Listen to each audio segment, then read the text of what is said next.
बंधु मैंने मीनाक्षी पड़ा आज आपण किचन को स्वागत जनाऊँगी। आज आम बनवा स्वीट कॉर्न बा मीठा मकार पियाजी आ पकुड़ी।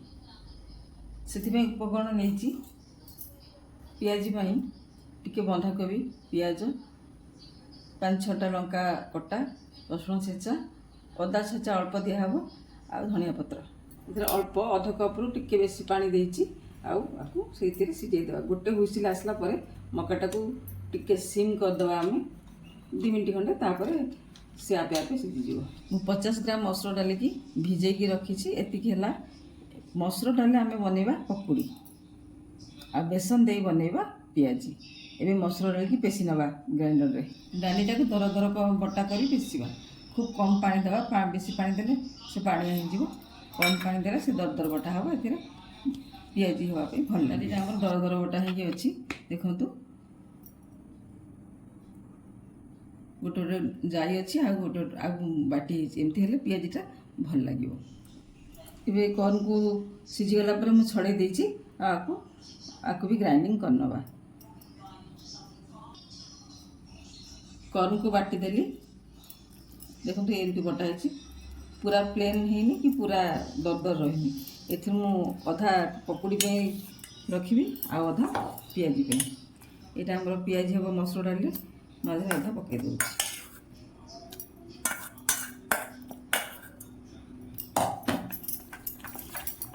उपकरण मान लगे मु छोट चमच टिके जीरा दूसरी।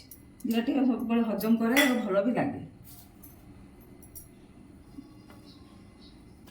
आवश्यकता अनुसार आप पियाज परिमाण अनुसार आप पियाज देवे। ये कटा लंका किसी पकईली आ रसुण छेचा टिके देली अदा छेचा देली तापर बंधाकोबी सब पकईदेवी पियाजी रे।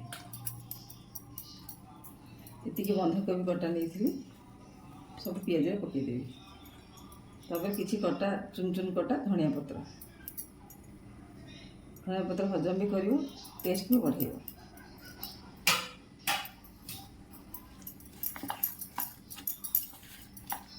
आम गोल ना आउ बेसन भी मिसेबी।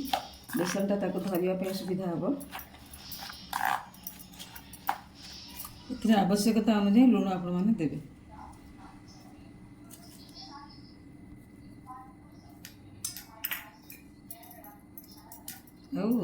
बेसन टिके मिसेबी। इथे 4 चमच 5 चमच बेसन मिसेदेले ठीक हो।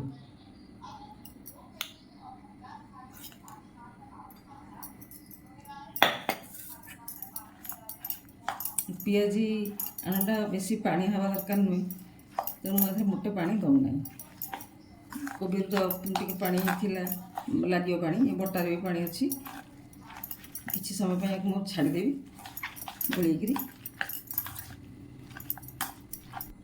ये घोलटा को टे बहलिया करावा। आप तो पियाजी करते जानते यहाँ एतिकी मोटा रछाणियापी हाथ में घोड़ा कर छाणवे। आगे किसी समय छाड़ी दूसरी से आम आरंभ करवा पकुड़ी कॉर्न बटार अधा पियाजी रे देछि आ अधा रखी पकुड़ी दवापाई एतिकी।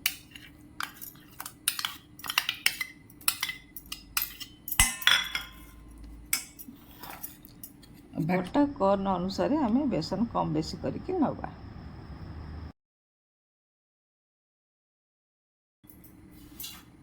ए धनिया पत्र पकईली रसुण छेचा देली अदा छेचा पियाज पड़े पकुटा भल लगे पियाज पियाज बोली आ कंचा लंका।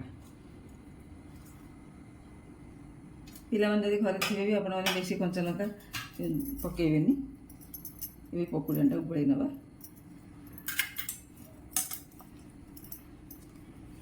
ये आवश्यकता अनुसार लुण ये कम अच्छी ना कम लुण पकाऊँ।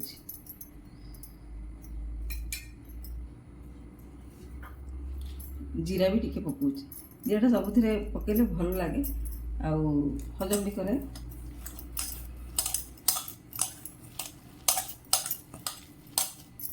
ये टिके पानी दूसरी।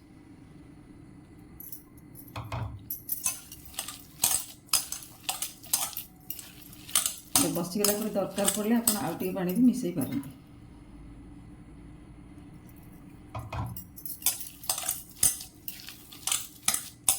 ଆପଣ କିଛି ସମୟ ପାଇଁ ଛାଡ଼ି ଦେଉଛି, ଇଏ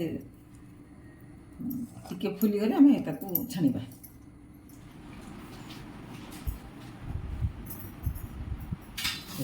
ଦୁଇଟା କାମ କରିବ।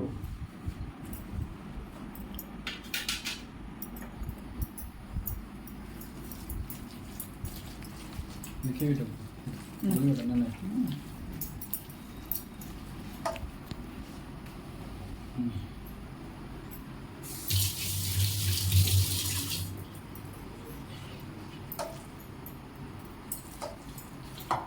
ଦେଖିବା ଗୋଟେ କରିବି କେମିତି ତାହେଲେ ଦେଖେଇଛୁ। ଏବେ ଆମେ ଦେଖିବା ତେଲଟା ଆମର ତାତିଲାଣି କି ନାହିଁ, ଟିକେ ଟେଷ୍ଟ କରିବା ପାଇଁ ଅଳ୍ପ ପକାଉଛି। ତେଲ ଆଉ ଟିକେ ତାତିବ। ଆରମ୍ଭ କରିବା। ମୁଁ ରାଇସ୍ ବ୍ରାନ୍ ତେଲରେ ଏସବୁ ଜିନିଷ ପ୍ରସ୍ତୁତ କରୁଛି। ଘରେ ବି ବ୍ୟବହାର କରୁଛି ରାଇସ୍ ବ୍ରାନ୍ ଅଏଲ୍। ତେଲ ଆମର ସମ୍ପୂର୍ଣ୍ଣ ତାତିଗଲାଣି। ଆମେ ଗୋଟେ ପିଆଜ ଛାଣିବା ଆରମ୍ଭ କରିବା। ଆପଣଙ୍କର ଖୁସି ଅନୁଯାୟୀ ଆପଣ ବଡ଼ କରିପାରନ୍ତି, ଛୋଟ କରିପାରନ୍ତି। ମୁଁ ମିଡ଼ିୟମ୍ ସାଇଜ୍ କରୁଛି। ମିଠା ମକାର ଉପକାରିତା ଆପଣ ସମସ୍ତେ ଜାଣନ୍ତି। ଆଜିକାଲି ସମସ୍ତେ ସ୍ୱାସ୍ଥ୍ୟକୁ ଜଗୁଛନ୍ତି, ହେଲ୍ଥ କନସିୟସ୍ ସମସ୍ତେ। ତେଣୁ ଆମେ ଘରେ ଏଇସବୁ ଜିନିଷ ତିଆରି କରି ଖାଇଲେ ଆମକୁ ଆମ ସ୍ୱାସ୍ଥ୍ୟ ପାଇଁ ବହୁତ ଭଲ।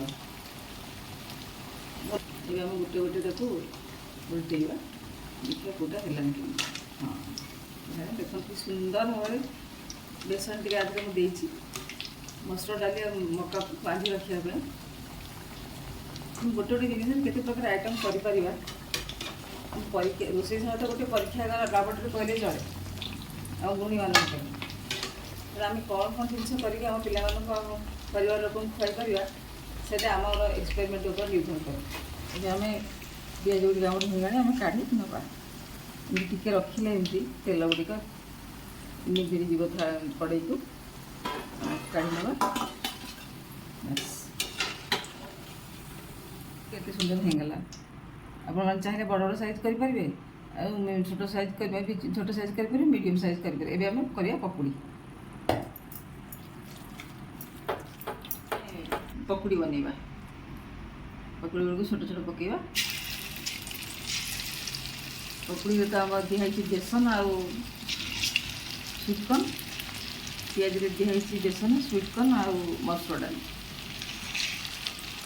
ଆପଣମାନେ ଘରେ ବନେଇ ନିଶ୍ଚୟ ଖାଇବେ। ଆଉ କେଉଁଟା କେମିତି ଲାଗିଲା ମୋତେ ଜଣାଇଲେ ମୁଁ ବହୁତ ଖୁସି ହେବି। ଆପଣ ଯଦି ମୋ ଚ୍ୟାନେଲକୁ ସବସ୍କ୍ରାଇବ୍ ନ କରିଥିବେ କରିବେ, ଆଉ ବହୁତ ସଂଖ୍ୟାରେ ସେୟାର କରନ୍ତୁ, ଲାଇକ୍ ଆଉ କମେଣ୍ଟ କରନ୍ତୁ। ମୁଁ ଆପଣମାନଙ୍କ ପାଖରେ ନିଶ୍ଚିତ ଭାବରେ ଋଣୀ ଯେ ଆପଣମାନେ ମୋ ଭିଡ଼ିଓକୁ ଦେଖୁଛନ୍ତି। ଆପଣମାନଙ୍କ ଲାଇକ୍ ଦେଖି ମୋତେ ବହୁତ ଖୁସି ଲାଗୁଛି। ଏ ପକୁଡ଼ି ଆମର ବାହାରିଯିବ।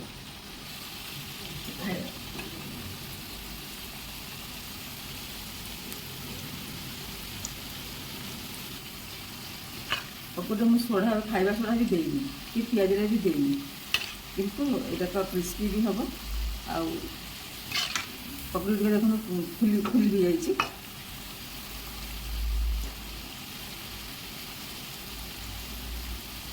ପକୁଡ଼ି ଆମର ହେଇଗଲାଣି, କାଢ଼ି ନେବା। ପକୁଡ଼ି ଗୁଡ଼ିକ ଲାଲ ଲାଲ ଦେଖାହେଉଛି, ଲଙ୍କାଗୁଣ୍ଡ ପଡ଼ିଛି, ଲାଲ ଲାଲ ଦେଖାହେଉଛି। ଆଉ ଏମିତି ଲାଲ ଲାଲ ଦେଖିଲେ ବି ବହୁତ ଲୋଭନୀୟ ଦିଶେ। ଆପଣମାନେ କ'ଣ କହୁଛନ୍ତି? ମୋତେ ତ ଦେଖିବାକୁ ଲୋଭନୀୟ ଲାଗୁଛି।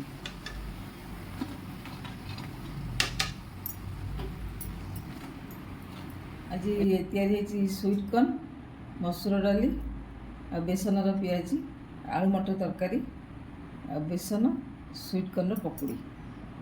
ଆପଣମାନେ ବନେଇକି ଖାଆନ୍ତୁ, କେମିତି ଲାଗେ ମୋତେ ତ ନିଶ୍ଚୟ କହିବେ। ଏଥିରେ ଆପଣ ସୁପ୍ କରିପାରିବେ, ଚକୁଳି କରିପାରିବେ, ମିକ୍ସ ତରକାରୀ ପକାଇ ପାରିବେ। ଯେମିତି ହେଲେ ବି ଆପଣ ଏଠାରେ କରିକି ଆର ମଜାଟା ନେଇପାରିବେ, ଆର ଉପକାରିତାଟା ମଧ୍ୟ ନେଇପାରିବେ। ମୁଁ ଆପଣମାନଙ୍କର କମେଣ୍ଟର ଅପେକ୍ଷାରେ ରହିଲି। ଆପଣମାନେ ଖାଇକରି ମୋତେ ଜଣାନ୍ତୁ ଆଉ ଖୁସି ହୁଅନ୍ତୁ। ପରିବାର ସ୍ୱାସ୍ଥ୍ୟ ପ୍ରତି ଆପଣମାନେ ଧ୍ୟାନ ବି ଦେବେ। ମୋ କଥା ମୁଁ ଏଠି ରଖୁଛି। ଆପଣମାନଙ୍କର କମେଣ୍ଟ ଅପେକ୍ଷାରେ ରହୁଛି। ନମସ୍କାର।